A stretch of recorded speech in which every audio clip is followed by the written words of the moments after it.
کتاب وضو کا بیان۔ وضو اسلامی شریعت میں ایک پاک سازی عمل ہے جو نماز اور دیگر عبادات کے لیے ضروری ہوتا ہے۔ اس میں چہرے، ہاتھوں، پاؤں اور دیگر اعضاء کو خاص طریقے سے دھویا جاتا ہے۔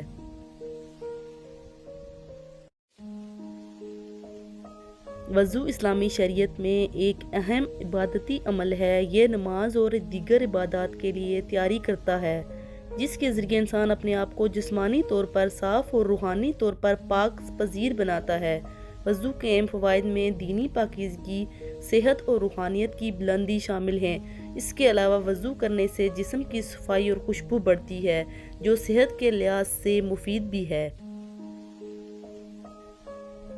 مشہور حدیث میں رسول اللہ صلی اللہ علیہ وسلم نے فرمایا، الطہور شطر الایمان، یعنی پاکیزگی ایمان کی آدھی ہے۔ یہ حدیث وضو کی اہمیت کو ظاہر کرتی ہے اور ہمیں بتاتی ہے کہ ایمان کی بنیاد پاکیزگی پر ہے۔ نبی صلی اللہ علیہ وآلہ وسلم نے فرمایا، جو شخص بے وضو ہو جائے، اس کی نماز اس وقت تک قبول نہیں ہوتی جب تک وضو نہ کر لے۔ حضرموت کے ایک شخص نے کہا کہ اے ابو ہریرہ، حدث کیا چیز ہے؟ انہوں نے کہا، فسح یا زراعت۔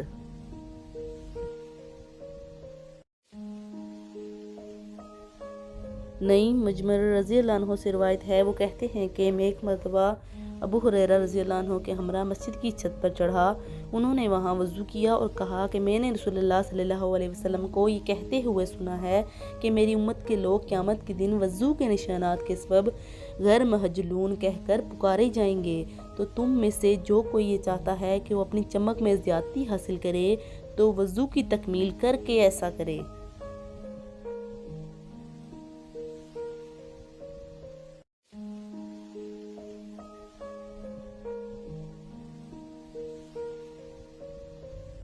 روایت ہے کہ رسول اللہ صلی اللہ علیہ وآلہ وسلم کے سامنے ایک شخص کی حالت بیان کی گئی جس کو خیال بند کیا جاتا ہے کہ نماز میں وہ کسی چیز یعنی ہوا کو نکلتے ہوئے محسوس کرتا ہے، تو آپ نے فرمایا کہ وہ نماز اس وقت تک نہ توڑے جب تک کہ اس کے خروج ریح کی آواز نہ سن لے یا بو نہ پائے۔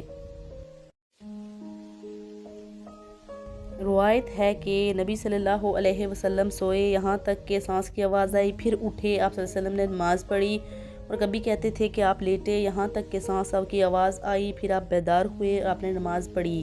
علی بن عبداللہ کی ایک روایت کے الفاظ یہ ہیں کہ ابن عباس رضی اللہ عنہ نے کہا، میں ایک شب اپنی خالہ میمونہ رضی اللہ عنہ کے گھر میں رہا تو میں نے دیکھا کہ نبی صلی اللہ علیہ وسلم رات کو اٹھے جب تھوڑی رات رہ گئی، آپ نے ایک لٹکی ہوئی مشک سے خفیف وضو فرمایا اور نماز پڑھنے کھڑے ہو گئے۔ پس میں نے بھی وضو کیا اسی کے قریب جیسا کہ آپ نے وضو کیا، پھر میں آیا اور آپ کے بائیں جانب کھڑا ہو گیا، اور کبھی سفیان کہتے تھے کہ آپ کے شمال کی جانب کھڑا ہو گیا اور آپ نے مجھے پھیر لیا، اپنی دائیں جانب کر لیا۔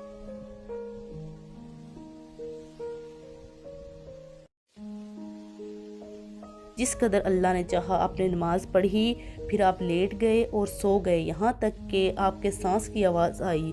اتنے میں آپ کے پاس مؤذن آیا، اس نے آپ کو نماز کی اطلاع دی، آپ اس کے ہمراہ نماز کے لیے اٹھ گئے اور پھر آپ نے نماز پڑھی اور وضو نہیں کیا۔ سفیان کہتے ہیں، ہم نے عمروں سے کہا کہ کچھ لوگ کہتے ہیں کہ صلی اللہ علیہ وسلم کی آنکھ سو جاتی تھی اور آپ صلی اللہ علیہ وسلم کا دل نہ سوتا۔ عمروں نے جواب دیا کہ میں نے عمیدہ بن عمر کو یہ کہتے ہوئے سنا ہے کہ انبیاء کے خواب الہام ہوتے ہیں۔ ابن عباس رضی اللہ عنہما سے روایت ہے کہ رسول اللہ صلی اللہ علیہ وسلم نے فرمایا، جب تم میں سے کوئی اپنی بیوی سے مباشرت کرنے پر اللہ کا نام لے اور شروع کرنے سے پہلے کہے، اے اللہ ہمیں شیطان سے بھی بچا اور حفاظت بھی فرما، تو جو کچھ ہم نے شیطان کی طرف سے عطا کیا ہے، اور اگر یہ مقدر ہو کہ ان کی اولاد ہو تو شیطان اس اولاد کو کبھی نقصان نہیں پہنچا سکے گا۔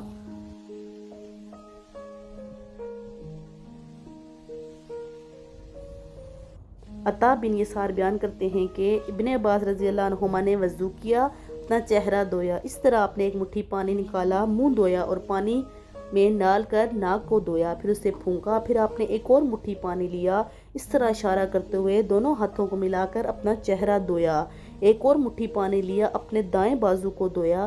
اس نے پھر ایک اور مٹھی پانی لیا، اپنا بایاں بازو دھویا اور گیلے ہاتھ اپنے سر پر پھیرے اور ایک اور مٹھی پانی لے کر اپنے داہنے پاؤں پر ڈالا، اچھی طرح دھویا۔ اسی طرح ایک اور مٹھی پانی لیا، اپنے بائیں پاؤں کو اچھی طرح دھویا اور کہا میں نے رسول اللہ صلی اللہ علیہ وآلہ وسلم کو اس طرح وضو کرتے ہوئے دیکھا ہے۔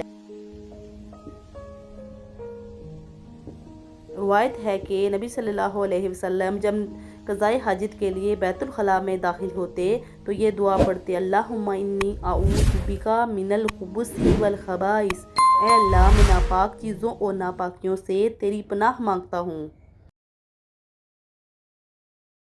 سیدنا ابن عباس رضی اللہ عنہما کہتے ہیں کہ ایک مرتبہ رسول اللہ صلی اللہ علیہ وسلم بیت الخلاء میں داخل ہوئے اور میں نے آپ صلی اللہ علیہ وسلم کے وضو کے لیے پانی رکھا۔ پوچھا کس نے رکھا؟ آپ صلی اللہ علیہ وسلم کو اطلاع دی گئی۔ آپ صلی اللہ علیہ وسلم نے فرمایا، اے اللہ اسے یعنی ابن عباس رضی اللہ عنہ کو دین اسلام کا عالم بنا۔